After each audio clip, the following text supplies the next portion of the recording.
Good morning, my name is Raphael Ribeiro and I will present the work developed during my master's degrees at Pontifícia Universidade Católica of Rio de Janeiro, PUC-Rio. This research is an experimental study on enhanced oil recovery in porous medium using confocal microscopy. This work has counted with the support of Shell and the Brazilian National Research Council, CNPq. Before starting, I would like to thank SPE for the opportunity to present my work and wish you to be safe during this global difficult moment. The main focus of this work is to perform experiments to improve our understanding of some aspects of the oil recovery process. In this way, we have focused on secondary and tertiary methods. Briefly speaking, secondary oil recovery consists of the injection of water or gas to pressure the reservoir. Because of the viscosity difference and capillary effects, a large part of the oil still remains inside the reservoir after the secondary recovery. Thus, tertiary methods are used to mobilize the trapped oil.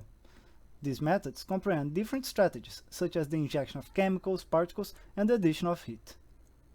In this work, we analyze the effects of the injection of an aqueous suspension of microcapsules in order to create blockages in the water paths. This causes the increase of local pressure. If it is greater than the capillary pressure, it mobilizes the trapped oil. The microcapsules injection is similar to the tertiary recovery method using emulsions. When injected, emulsion droplets block the water preferential path, as shown in this picture by black arrows. Then, the additional pressure forces the new paths for the water to displace the oil, as shown by red arrows.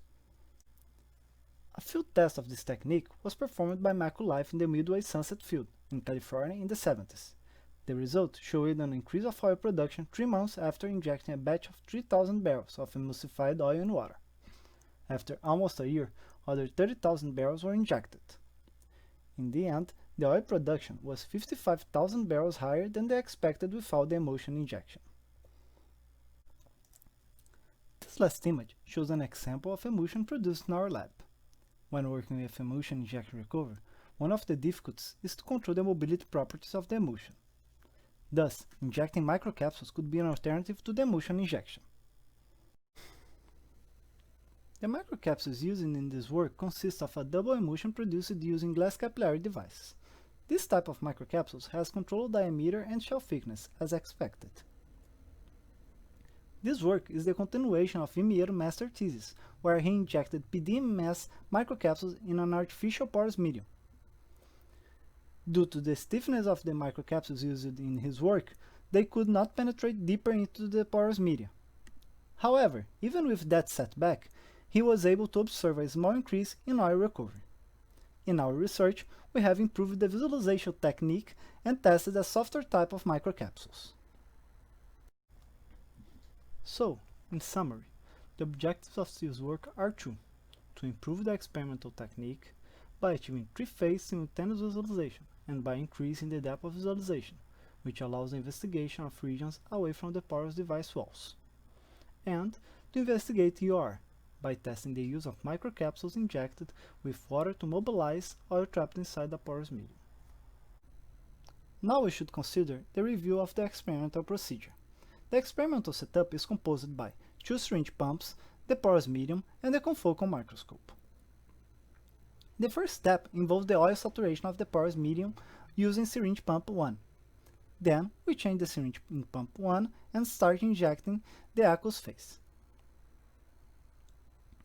After the injection of 10 porous volumes, no more oil is produced. At this point, we inject the aqueous phase with the suspension of microcapsules from pump 2.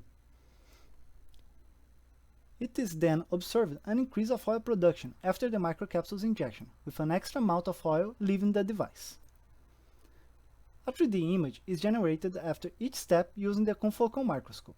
Those images are used later to evaluate the recovery efficiency. In this presentation, we will show the result obtained with the one-sized glass spheres porous medium with 425 micrometers diameter. The sintered-packed porous media have a theoretical pore trough size between 180 and 207 micrometers, while the capsules used have a diameter of 104 micrometers and a shell thickness of 5 micrometers. We have also performed some experiments with different porous devices, composed by layers of spheres with different diameters. However, due to time limitation, the result of these experiments will not be shown. The microcapsules adopted were prepared using a co-flow and flow-focusing capillary device. As mentioned before, microcapsules are double emulsion, in this case, oil in water in oil. The composition of each phase can be seen in the left-hand side of this slide. At the top right-hand side, a diagram presents the concept of this capillary device. Below that, there is a video showing the microcapsules production, with controlled diameter and shell thickness. Regarding the visualization technique, we use confocal microscopy. We know that confocal microscopes are commonly used in the biological area in order to analyze 3D samples. That is not achieved with common microscopes that need a cover slip. This comic strip explains the advantages of the technique, allowing 3D visualization and even a dynamic analysis of the sample. In order to produce the 3D visualization, this equipment relies on pinhole filters, which restrict all the light from out-of-focus planes and let only the focal plane light to pass through. So, each section of the sample is acquired separately, and later reconstructed to form a 3D image. Fluorescent pigments are added to each phase of the sample and are excited by a specific laser beam, emitting in different wavelengths. The emitted light is then captured by using PMT or EBIT photodetectors. The procedure for the 3D reconstruction can be better explained with these images. First, a stack of 2D images of different focal planes are acquired from multiple positions. Then, each stack is rebuilt in 3D separated tiles. Finally, these tiles are merged together to represent the whole sample. The aqueous phase is shown in blue, the oil phase in yellow, and the capsules in purple. It is important to note that the black areas are the glass beads, which don't emit any fluorescent when excited by the laser. This color pattern will be used throughout the presentation. As mentioned before, the artificial porous media used in this work are composed by a package of glass beads, sintered in a furnace at 875 degrees Celsius. It is very important for us to match the refractive index of these beads with those of the fluids in order to minimize inner refraction and to improve the depth of visualization. The porous media are placed in a square pipe of 2 mm side. Choosing the fluids for the experiments demanded the immiscibility of the oil and the aqueous phase, the matching of the refractive indices, and the proper viscosity ratio between the phases. Because the phases have the same refractive indices, the confocal technique needs the addition of fluorescent pigments to distinguish them. We have carried out a survey on fluorescent pigments, which allowed the simultaneous visualization of the oil phase, microcapsules, and aqueous phase. The final part of the work aims to develop an image processing procedure to quantify the experiments. To do so, we have used two computer programs, ImageJ, an open-source software to pre-process, segment, and post-process the image, and RIS Dragonfly, which has more resources for 3D analysis than the previous one. On the right-hand side, it is possible to see a single slice before and after the segmentation. Segmenting the image means distinguish different phases in it. Let's take a look now in the experimental result. As I mentioned previously, the first step of the experimental procedure is to oil saturate the porous device.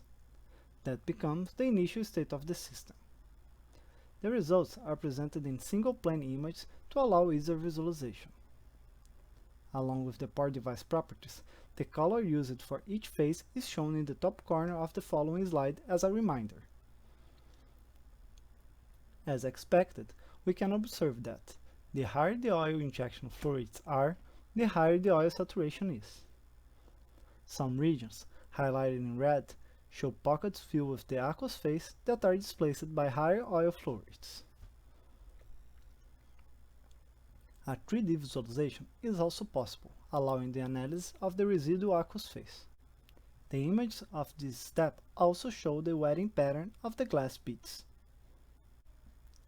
After the device saturated with the oil phase, we start the aqueous phase injection. As the aqueous phase flow rate increases, the following aspects can be observed: less oil trapped in the porous medium, and a larger number of smaller and separated oil ganglia. These observations are in good agreement with the work of Yaduanandan and Morrow and the work of Zhao et al. Then, when no more oil is produced from the porous device, the microcapsules injection starts at a constant flow rate.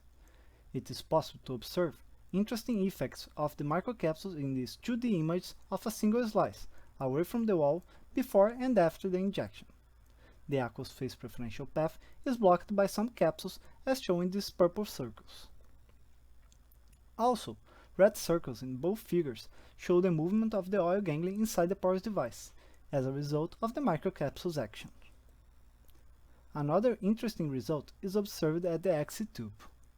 Shortly after the microcapsules injection, it is possible to see some oil production in the naked eye.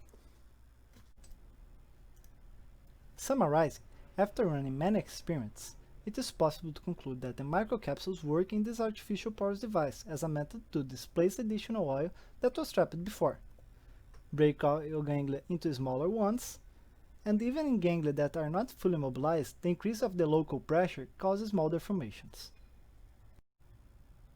In this work, I could improve the confocal technique to achieve a good resolution. The first image on the left-hand side shows we can visualize the details in 3D images. Also, as for the picture on the right, using 3D printed design holders, we can rotate the porous device on the microscope. That allows the visualization of both sides of the device. In this way, it is possible to reconstruct and analyze the whole sample. The visualization technique allows the manipulation of the image in order to display different aspects of the face configuration. For instance, in this example, the aqueous phase is hidden in part of the device, so it's possible to single out the oil and the microcapsules.